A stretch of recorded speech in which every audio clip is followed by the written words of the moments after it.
నమస్తే, welcome to one TV news.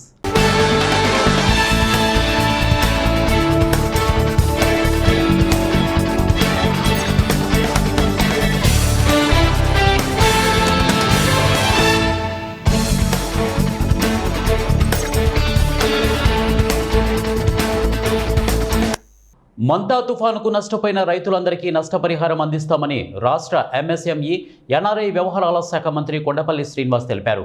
ఇక తుఫాన్ హెచ్చరికలు అందిన నుండే ముందస్తు చర్యలు తీసుకొని రాష్ట్రమంతటా అప్రమత్తం చేయడం జరిగిందని, ఈ చర్యల వల్లనే తుఫాన్ నష్టాలను తగ్గించగలిగామని మంత్రి పేర్కొన్నారు. ప్రభుత్వం రైతు పక్షానే ఉంటుందని, రైతు సమస్యలపై ప్రభుత్వం నుండి అన్ని రకాలుగా సహకారం ఉంటుందని వారన్నారు. గురువారం జిల్లా పరిషత్ సమావేశం మందిరంలో జిల్లా పరిషత్ సర్వసభ్య సమావేశం జరిగింది.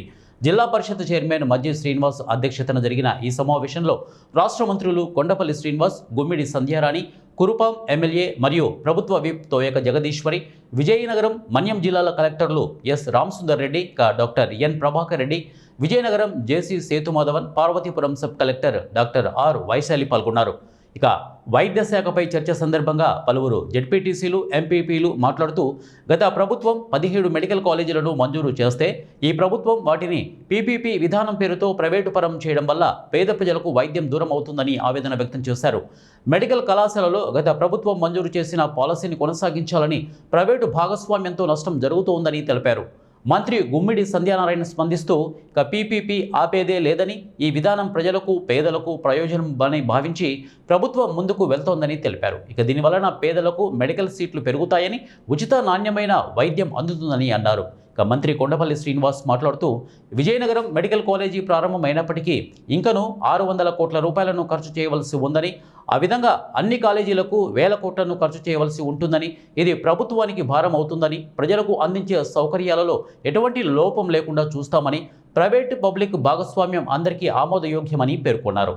ఈ సమావేశంలో శాసన మండలి సభ్యులు డాక్టర్ సురేష్ బాబు, ఎమ్మెల్యేలు అదితి గజపతిరాజు, ఇక కోళ్ల లలిత కుమారి, లోకం నాగమాధవి, డీసీఎంఎస్ చైర్మన్ గొంపా కృష్ణ, కాపు కార్పొరేషన్ చైర్పర్సన్ పాలవలస ఎస్ఎస్వి పలు సమస్యలపై మాట్లాడారు. ఈ సమావేశంలో జిల్లా పరిషత్ సీఈఓ సత్యనారాయణ, 2 జిల్లాలకు చెందిన అధికారులు, ప్రజాప్రతినిధులు పాల్గొన్నారు.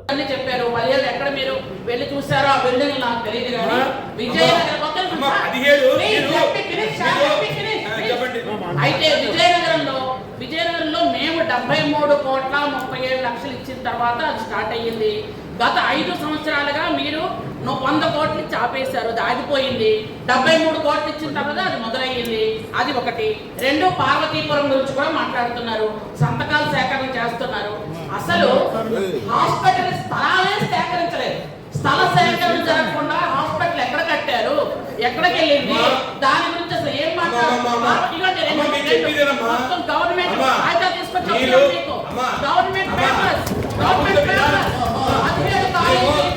ఎంత మీరు ఇచ్చారు, ఎంత అసలు 17వ కాలేజీ పార్వతీపురం 0, 600 కోట్లు శాంక్షన్ చేస్తారని జీరో.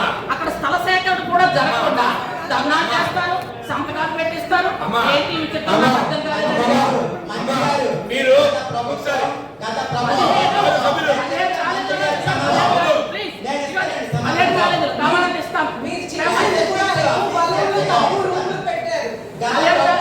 పార్వతీపురంకి అసలు స్థల సేకరణ జరగలేదు, అక్కడ ధర్నా జరిగిపోతున్నాయి, సంతకాలు సేకరణ.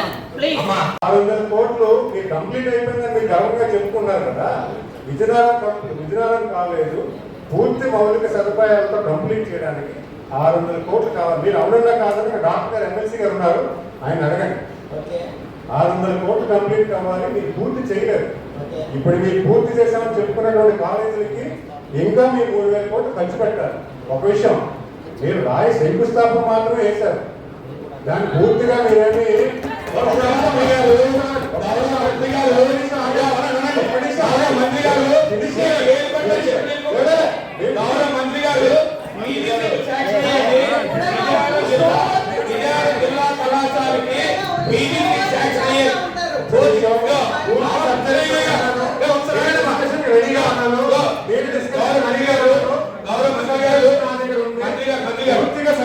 సీఎం సహాయ నిధి పేదలకు ఒక గొప్ప వరం వంటిదని కడప జిల్లా బద్వేలు టీడీపీ మాజీ ఎమ్మెల్యే విజయమ్మ పేర్కొన్నారు. గురువారం బద్వేలు పట్టణంలో టీడీపీ కార్యాలయంలో ఆమె బాధిత కుటుంబాలకు సీఎం సహాయ నిధి చెక్కులను పంపిణీ చేశారు. బద్వేలు నియోజకవర్గ పరిధిలోని ప్రమాదవశాత్తు మరణించిన వారికి ప్రభుత్వం మంజూరు చేసిన సీఎం సహాయ నిధి చెక్కులను పంపిణీ చేశారు. బద్వేలు నియోజకవర్గం పరిధిలోని అట్లూరు మండలం మన్యంవారిపల్లెకు చెందిన వరికుంట్ల సుబ్బయ్య, అదేవిధంగా అట్లూరు మండలం కుంభగిరి గ్రామానికి చెందిన పోతాపి చిన్నయ్య, కలసపాడు మండలం ఎగువ తుమ్మలపల్లి గ్రామానికి చెందిన వెంబడి శివరమ్మ, ఇక బి కోడూరు గ్రామానికి చెందిన కూరాకు జై సుబ్బారెడ్డిలు కుటుంబాలకు సీఎం సహాయ నిధి చెక్కులను పంపిణీ చేశారు. ముఖ్యమంత్రి చంద్రబాబు నాయుడు గారు ఆ రోజు నారా లోకేష్ గారు కార్యకర్తల నీతి అనేది ఒకటి ఏర్పాటు చేసి, కార్యకర్తలు ఎక్కడైనా కూడా ఏదైనా ఇబ్బంది అయినప్పుడు వాళ్ళకు జీవనోపాధి కల్పించాలనే ఉద్దేశంతోనే ఈ కార్యకర్తల నీతిని ఏర్పాటు చేశారు. అదేవిధంగా సభ్యత నమోదు పెట్టిన ప్రతి ఒక్కరికి కూడా 100 రూపాయలు పెట్టుకున్నకు ఇన్సూరెన్స్ అనేది ఏర్పాటు చేసి అదే కార్యకర్తల నీతికి మాదిరిగా చేయడం జరిగింది. ఈరోజు నా నియోజకవర్గంలో 4గురికి హఠాత్మకంగా చనిపోయినారు. వాళ్ళు చనిపోయిన కుటుంబాలను ఆదుకోవాలనే ఉద్దేశంతోనే ఈ నిధి ఏర్పాటు చేసి 4గురికి కూడా చెక్ ఇచ్చాము. మా నియోజకవర్గం తరఫున మా కార్యకర్తలందరం కూడా నారా లోకేష్ బాబు గారికి. కర్నూలు జిల్లా మద్దికేర మండలం పెరవలి గ్రామంలో వెలసిన శ్రీదేవి భూదేవి సమేత శ్రీరంగనాథ స్వామి వైష్ణవ దేవాలయంలో కార్తీక మాస పూజలు ఘనంగా జరిగాయి. కార్తీక మాసాన్ని పురస్కరించుకొని భక్తులు ఉదయం స్వామివారికి ప్రత్యేక పూజలు, సాయంత్రం వేళ జ్వాలతోరణ కార్యక్రమం నిర్వహించారు. కార్తీక మాసం శివకేశవులకు విశిష్టమైంది. ఈ మాసం రోజుల్లో శివాలయాలను, వైష్ణవ ఆలయాలను దర్శించుకుంటే ఇక పునీర్తులు అవుతారని పురాణాలు చెబుతున్నాయి. ఇక అర్చకులు చెబుతున్నారు. జ్వాలాతోరణం మొట్టమొదటిగా శ్రీశైలం దేవస్థానంలో ప్రారంభమై అంచెలంచెలుగా దేశంలో ఉన్న దేవాలయాలన్నింటికీ కార్తీక శుద్ధ పౌర్ణమి రోజున ద్వార తోరణాలు వెలిగిస్తారు. రంగనాథ స్వామి దేవాలయం నందు జ్వాల తోరణాన్ని తొలగించడానికి వేల సంఖ్యలో భక్తులు హాజరయ్యారు. కర్నూలు జిల్లా మద్దికేర మండలం పెరవలి గ్రామంలో వేయించే శ్రీ రంగనాథ స్వామి దేవస్థానం నందు కార్తీక మాస పౌర్ణమి సందర్భంగా స్వామివారికి ఉదయం ప్రత్యేక పూజలు, పంచామృతాభిషేకము, మహాపూజ, మహామంగళారతి, తీర్థప్రసాద వినియోగంతో ప్రాతకాల కార్యక్రమం జరిగినది. తదుపరి భక్తులకు దర్శనం ఏర్పాటు చేయనున్నది. తదనంతరం సాయంత్రం 6 గంటలకు శ్రీదేవి భూదేవి సమేత శ్రీ రంగనాథ స్వామి వారు గరుడ వాహనం ప్రవేశించేసి శ్రీవారి మాడవీధుల గుండా ఉత్సవాన్ని జరపడం జరుగుతున్నది. అదేవిధంగా ఉత్సవదాత శ్రీమతేంద్ర శ్రీ పారారామన్న గారి కుమారులు పారా రామచంద్ర ప్రసాద్, పారా విశ్వనాథ్ గారులచే గరుడోత్సవ కార్యక్రమం ఏర్పాటు చేయండి. తదనంతరం స్వామివారికి జ్వాలాతోరణ మహోత్సవ కార్యక్రమాన్ని కారమంచి శ్రీనివాసులు వారి కుటుంబ సభ్యుల ద్వారా ఏర్పాటు చేయండి. ఈ జ్వాలాతోరణ కార్యక్రమం కార్తీక పౌర్ణమి సందర్భంగా చాలా విశిష్టమైన కార్యక్రమం. ఈ దీపం యొక్క జ్యోతి యొక్క స్వరూపంతో కార్తీక మాసంలో ఏర్పాటు చేయడమంది. ఈ కార్తీక మాసం శివకేశవులకు చాలా విశిష్టమైన రోజు. ఈ కార్తీక పౌర్ణమి రోజు శివాలయంని కానీ ఇష్టాలయం కానీ దర్శించుకుంటే పునీతులు అవుతారని తెలుస్తుంది. కాబట్టి స్వామివారి కార్యక్రమంలో పాల్గొని తీర్థప్రసాదం స్వీకరించి పై కార్యక్రమంలో గ్రామ ప్రజల భక్తులు పాల్గొని స్వామి ఆశీస్సులు పొందగలరని కోరుచున్నారు.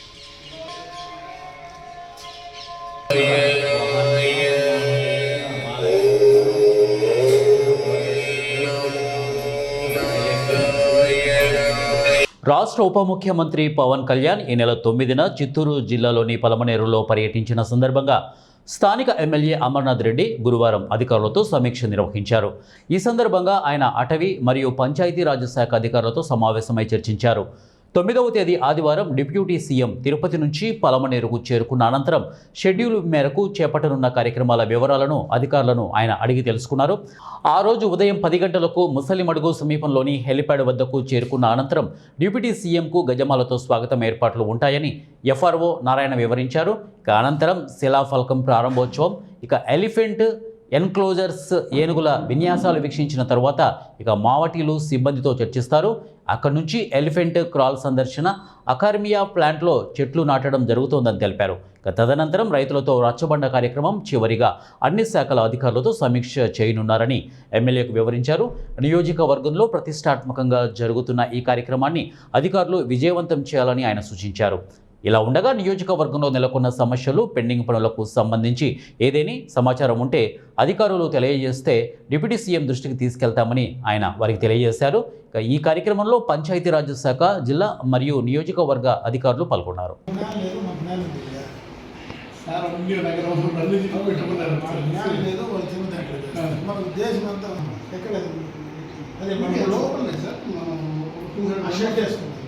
అంటే ఇప్పుడు ఆ షెడ్ చేసేది కదా సార్, మనం ఇప్పుడు అన్ని క్రియేట్ చేస్తున్నాం సార్, గ్రీన్ రూమ్ అన్ని క్రియేట్ చేస్తున్నాం. టెంపరీగా చేస్తున్నాం సార్.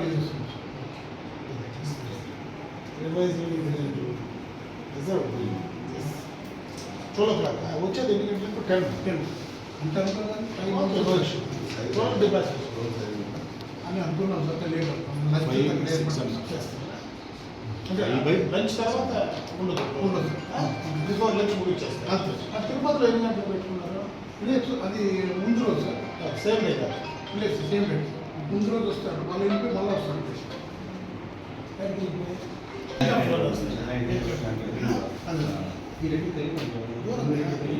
లేదంటే చేసుకోండి, ఇబ్బంది లేదు. మన యాక్చువల్ ట్యాక్స్ పెంచింది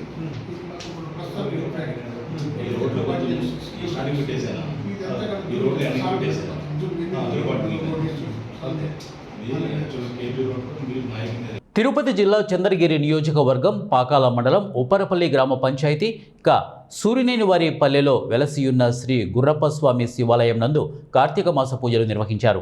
కార్తీక మాస పూజల్లో భాగంగా ఉదయం మొదటగా గణపతి పూజ, గోపూజ నిర్వహించారు. అనంతరం స్వామివారికి మహాన్యాస పూర్వక రుద్రాభిషేకం తరువాత బెల్లువార్చన చేశారు. అనంతరం శ్రీ లలిత పరమేశ్వరి దేవి లక్ష కుంకుమార్చన పూజలను అత్యంత భక్తి శ్రద్ధలతో నిర్వహించారు. మధ్యాహ్నం స్వామివారికి అన్నాభిషేకం నిర్వహించి భక్తులకు ప్రసాదాలను పంచిపెట్టారు. సాయంత్రం జ్యోతిర్లింగ సహస్ర దీపాలంకరణ కార్యక్రమం చేపట్టారు. భక్తులు చలిపిండి దీపాలతో ఆలయ ప్రదక్షిణ చేశారు. ఆలయంలో సామూహిక సత్యనారాయణ స్వామి వ్రతాన్ని అత్యంత భక్తి శ్రద్ధలతో నిర్వహించారు. కార్తీక మాస పూజల్లో భాగంగా రుద్రాభిషేకం, సామూహిక సత్యనారాయణ స్వామి వ్రతం, లక్ష్మీ గణపతి హోమం, మృత్యుంజయ హోమం, సుదర్శన హోమం నిర్వహించారు. ఈ కార్యక్రమంలో ఆలయ కమిటీ చైర్మన్ సూరినేని బుజ్జిబాబు నాయుడు, ఉభయదారులు సావిత్రి, పురుషోత్తమ నాయుడు, సుబ్రహ్మణ్యం నాయుడు, అలాగే పుష్ప, నరేంద్రబాబు, మోపర్తి చిన్నస్వామి నాయుడు, అలాగే రామినేని మునెమ్మ, రమ, సురేంద్రబాబు తదితరులు ఈ కార్యక్రమంలో పాల్గొన్నారు.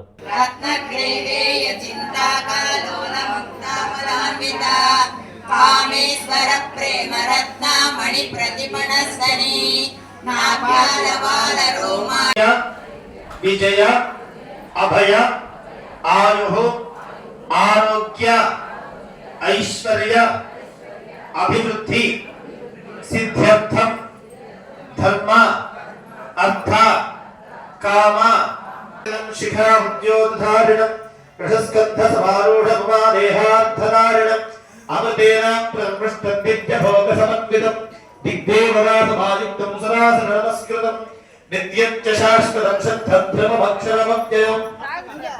తిరుపతి జిల్లా కేవీబీపురం మండలంలోని పెద్దరాయల చెరువుకు గండిపడ్డంతో కలత్తూరు పరిసర గ్రామాల్లో భారీగా వరద నీరు ముంచెత్తింది. ఈ పరిణామంపై వెంటనే స్పందించిన ఎమ్మెల్యే కోనేటి ఆదిమూలం జిల్లా ఎస్పీ సుబ్బరాయుడు, ఆర్డీఓ, ఇతర అధికారులతో కలిసి ముంపు గ్రామాలను సందర్శించారు. గ్రామాల్లో ప్రజలతో మాట్లాడి పరిస్థితులను ఆరా తీసిన ఎమ్మెల్యే బాధిత కుటుంబాలకు బియ్యం, నిత్యావసర వస్తువులను స్వయంగా పంపిణీ చేశారు.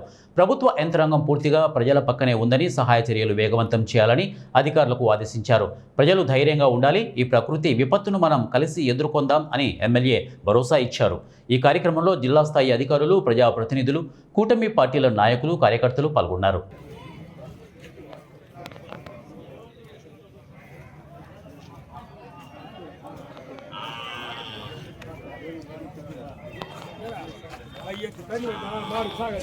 శ్రీకాకుళం జిల్లా కాశీబుగ్గ హరిజన వీధికి చెందిన కొత్తపల్లి లీలావతి అనే మహిళ ఇంట్లో అగ్ని ప్రమాదం చోటు చేసుకుంది.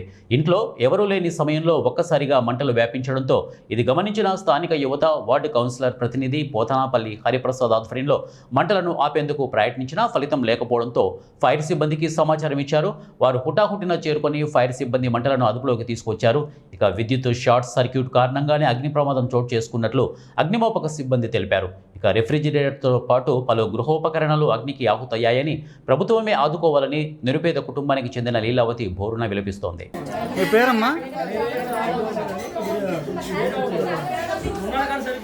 చెప్పండి, మీ పేరు చెప్పండి.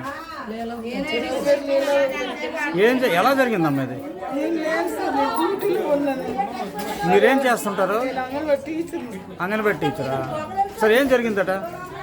నేను పిల్లల దగ్గర ఉన్నాను సార్. నేను స్కూల్ చెప్తున్నాను, ఇక్కడ పిల్లలందరూ ఉన్నారు, వాళ్ళు వచ్చి చెప్తే నేను వచ్చాను. నాకు తెలియదు అసలు ఎలా జరిగిందని. కదా వచ్చి చూసినప్పుడు ఏమంది? దాంట్లో విపరీతంగా వచ్చి పొగలు వచ్చేస్తారు. కూరలు ఈ అబ్బాయి అందరూ వచ్చి మేము వెళ్ళి కింద వెళ్ళి తలుపులను తీసి ఆరిపోయారు. తలుపు లాక్ చేసుకుని వెళ్ళారు? నేను తలుపు లాక్ చేసి వెళ్ళాను. రోజు వెళ్ళిళ్ళకి వెళ్ళాను సార్. ఎప్పుడు డ్యూటీకి వెళ్ళిళ్ళకి వెళ్ళాను. ఫైర్ ఇంజిన్ వచ్చిందా? వచ్చింది సార్. ఏమన్నారు వాళ్ళు? వాళ్ళు వచ్చి మామూలు చూసారు, ఫ్రిడ్జ్ కాలిపోయింది అని చెప్పారు అంతే. అంటే ఫ్రిడ్జ్ కాలడం వల్లనే అగ్ని ప్రమాదం చోటు చేసుకున్నారు. ఫ్రిడ్జ్ ఏనమ్మా, ఇంకేమైనా కాలిపోయా? నాగర్ కర్నూలు జిల్లా అచ్చంపేటలో సాంఘిక సంక్షేమ గురుకుల సొసైటీ ఆధ్వర్యంలో 11వ జగన్ క్రీడా పోటీలు ప్రారంభమయ్యాయి. ఇక వీటిని ఎమ్మెల్యే డాక్టర్ వంశీకృష్ణ లాంఛనంగా ప్రారంభించారు. ఇక 7th జోన్ క్రీడా పోటీలలో భాగంగా 13 బాలుర పాఠశాల నుండి 1105 మంది విద్యార్థులు కబడ్డీ, ఖోఖో, హ్యాండ్బాల్, వాలీబాల్, అలాగే బ్యాడ్మింటన్ తదితర ఆటలతో పాటు కూడా పాల్గొనున్నారు.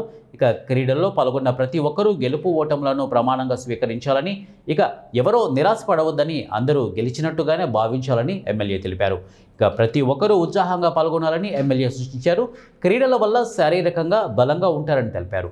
ఈ క్రీడా పోటీలు 3 రోజులు నిర్వహిస్తున్నట్లు పాఠశాల ప్రిన్సిపల్ బాలస్వామి తెలిపారు. ఇక క్రీడాకారులకు కావలసిన అన్ని సౌకర్యాలు కల్పించినట్లు పేర్కొన్నారు. ప్రారంభ కార్యక్రమంలో వివిధ పాఠశాలల నుండి విద్యార్థులు పెద్ద సంఖ్యలో పాల్గొన్నారు. ఈ కార్యక్రమంలో ఉపాధ్యాయులు, స్థానిక డిఎస్పీ, సిఐలు పాల్గొన్నారు.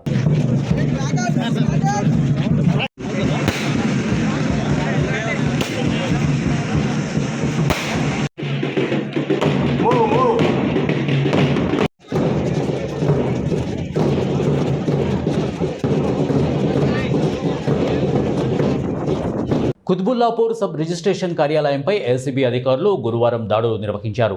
అధికారులు డాక్యుమెంట్ రైటర్స్ సైతం కార్యాలయంలోకి పిలిపించుకొని తనిఖీలు నిర్వహించారు. వారిని తనిఖీ చేయగా ఒకరి వద్ద 10,000 రూపాయల నగదు దొరికినట్లు అతన్ని విచారిస్తున్నట్లు డీఎస్పీ శ్రీనివాస్ తెలిపారు. ఇప్పటి వరకు ఎలాంటి నగదు దొరకలేదని, రిజిస్ట్రేషన్లు కొనసాగుతున్నాయని డీఎస్పీ తెలిపారు. ఇక కుత్బుల్లాపూర్ రిజిస్ట్రేషన్ కార్యాలయం సిబ్బంది మొత్తంలో లంచాలు తీసుకుంటున్నారని, పనులను జాప్యం చేస్తున్నారని వచ్చిన ఆరోపణలలో తెలిపారు. చేయడానికి రావడం జరిగింది. మేము వచ్చేసరికి దాదాపు 100 మంది పబ్లిక్ ఉన్నారు వెయిట్ చేసుకుంటూ. అలాగే మాకు ఒక 14-15 మంది డాక్యుమెంట్ రైటర్స్ కూడా లోపల ఉండడం కనబడింది. వాళ్ళందరినీ కూడా పట్టుకొని వెరిఫై చేస్తున్నాము. అలాగే పబ్లిక్ చాలామంది ఉండడం వల్ల వాళ్ళందరినీ కూడా వెరిఫై చేసి కామన్ పబ్లిక్ ఎవరైనా ఉండేదంటే పని అయిపోయిన వాళ్ళని బయటికి పంపించేయడం జరిగింది. పని కావాల్సిన వాళ్ళని ఆపాము. ఇప్పుడు వర్క్ కూడా రిజిస్ట్రేషన్ వర్క్ కూడా కంటిన్యూ చేయడానికి మేము ఎఫర్ట్స్ చేస్తున్నాము. తర్వాత లోపలంతా కూడా చెక్ చేసాము, డబ్బులు ఏమన్నా దొరుకుతాయేమో అని చెప్పేసి. డబ్బులు మాత్రం ఏమీ దొరకలేదు. డాక్యుమెంట్స్ మాత్రం ఎక్స్ట్రా డాక్యుమెంట్ రైటర్స్ చేతిలో ఉన్నాయి. అవన్నీ కూడా వెరిఫై చేస్తున్నాం. ఇప్పుడు డాక్యుమెంట్స్ ఎప్పుడైనా కానీ పబ్లిక్ తీసుకురావాలి, డైరెక్ట్ వాళ్ళు వచ్చేది ఉంటే రిజిస్ట్రేషన్ చేయాల్సి ఉంది. కానీ అలా కాకుండా డాక్యుమెంట్ రైటర్స్ పట్టుకొని వస్తేనే ఇక్కడ రిజిస్ట్రేషన్ జరుగుతున్నట్టుగా మాకు అనిపిస్తుంది. దాని మీద మేము సమగ్రమైన విచారణ జరిపి ఉన్నతాధికారులకు రిపోర్ట్ రాయడం జరుగుతుంది. డబ్బులు పట్టుబట్టే సార్ 10,000 ఎవరు పట్టుబట్టారు సార్? ఒక వ్యక్తి దగ్గర ఉన్నాయి, వెరిఫై చేస్తున్నాము. అతను డాక్యుమెంట్ రైటరా లేకపోతే కామన్ పబ్లికా ఆయన దగ్గర ఉన్న డబ్బుల గురించి వెరిఫై చేస్తాం. 10,000 రూపీస్ అంటే అది పెద్ద అమౌంట్, కానీ అది దేని గురించి వచ్చింది, ఎక్కడి నుంచి వచ్చింది, ఆయన సొంతం పైసలా కాదా అని చెప్పేసి కూడా వెరిఫై చేస్తాం. కంప్లైంట్ ఎవరు ఇచ్చారు సార్? డబ్బులు ఎక్కువ డిమాండ్ చేస్తూ రిజిస్ట్రేషన్స్ చాలా డిలే చేస్తున్నారని చెప్పి కంప్లైంట్ రావడం వల్ల ఈరోజు కుత్బుల్లాపూర్ సబ్ రిజిస్టర్ ఆఫీస్లో సర్ప్రైజ్ చెక్ చేయడానికి రావడం జరిగింది. మేము వచ్చేసరికి దాదాపు 100 మంది పబ్లిక్ ఉన్నారు వెయిట్ చేసుకుంటూ. అలాగే మాకు ఒక 14-15 మంది డాక్యుమెంట్ రైటర్స్ కూడా లోపల ఉండడం కనబడింది. వాళ్ళందరినీ కూడా పట్టుకొని వెరిఫై చేస్తున్నాము. అలాగే పబ్లిక్ చాలామంది ఉండడం వల్ల వాళ్ళందరినీ కూడా వెరిఫై చేసి కామన్ పబ్లిక్ ఎవరైనా ఉండేదంటే పని అయిపోయిన వాళ్ళని బయటికి పంపించేయడం జరిగింది. పని కావాల్సిన వాళ్ళని ఆపాము. ఇప్పుడు అది కూడా ఇప్పుడు వర్క్ కూడా రిజిస్ట్రేషన్స్ వర్క్ కూడా కంటిన్యూ చేయడానికి మేము ఎఫర్ట్స్ చేస్తున్నాము. తర్వాత లోపలంతా కూడా చెక్ చేసాం, డబ్బులు ఏమన్నా దొరుకుతాయేమో అని చెప్పేసి. డబ్బులు మాత్రం ఏమి దొరకలేదు. డాక్యుమెంట్స్ మాత్రం ఎక్స్ట్రా డాక్యుమెంట్ రైటర్స్ చేతిలో ఉన్నాయి. అవన్నీ కూడా వెరిఫై చేస్తున్నారు. డాక్యుమెంట్స్ ఎప్పుడైనా కానీ పబ్లిక్ తీసుకురావాలి, డైరెక్ట్ వాళ్ళు వచ్చేది ఉంటే రిజిస్ట్రేషన్ చేయాల్సి ఉంది. కానీ అలా కాకుండా డాక్యుమెంట్ రైటర్స్ పట్టుకొని వస్తేనే ఇక్కడ రిజిస్ట్రేషన్ జరుగుతున్నట్టుగా మాకు అనిపిస్తుంది. దాని మీద మేము సమగ్రమైన విచారణ జరిపి ఉన్నతాధికారులకు రిపోర్ట్ రాయడం జరుగుతుంది. ఒక వ్యక్తి దగ్గర ఉన్నది వెరిఫై చేస్తున్నాము. అతను డాక్యుమెంట్ రైటరా లేకపోతే కామన్ పబ్లికా ఆయన దగ్గర ఉన్న డబ్బుల గురించి వెరిఫై చేస్తాం. 10,000 రూపీస్ అంటే అది పెద్ద అమౌంట్, కానీ అది దేని గురించి వచ్చింది, ఎక్కడి నుంచి వచ్చింది, ఆయన సొంతం పైసలా కాదా అని చెప్పేసి కూడా వెరిఫై చేస్తాం. కంప్లైంట్లు చాలా మంది నుంచి వచ్చినాయి. మేము కూడా వెరిఫికేషన్లో మాకు కూడా తెలిసింది.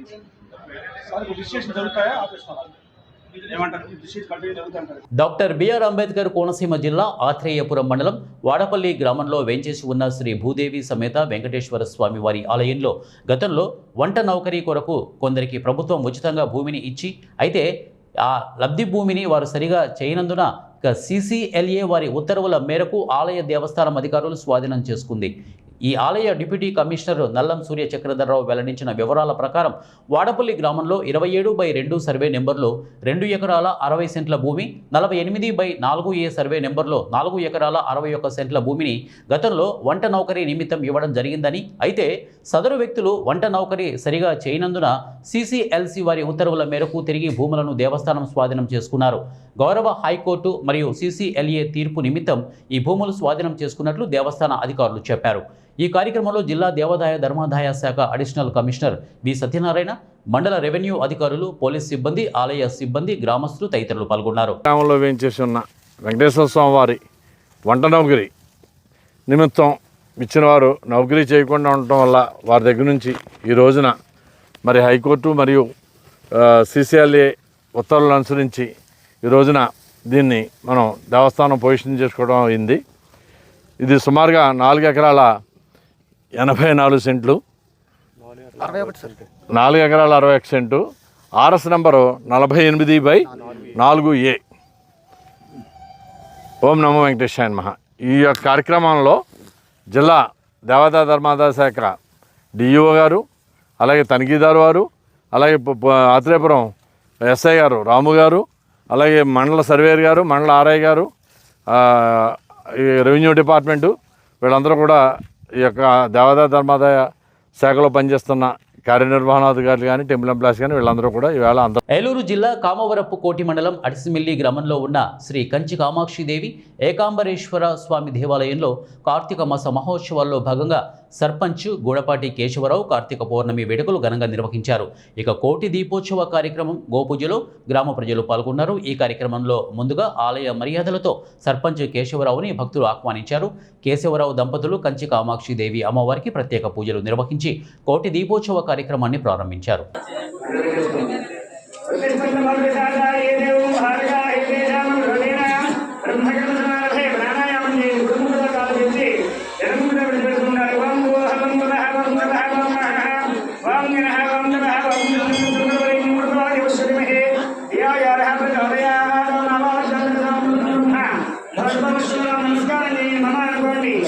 బులెటిన్ ముగించే ముందు హెడ్లైన్స్ మరొకసారి.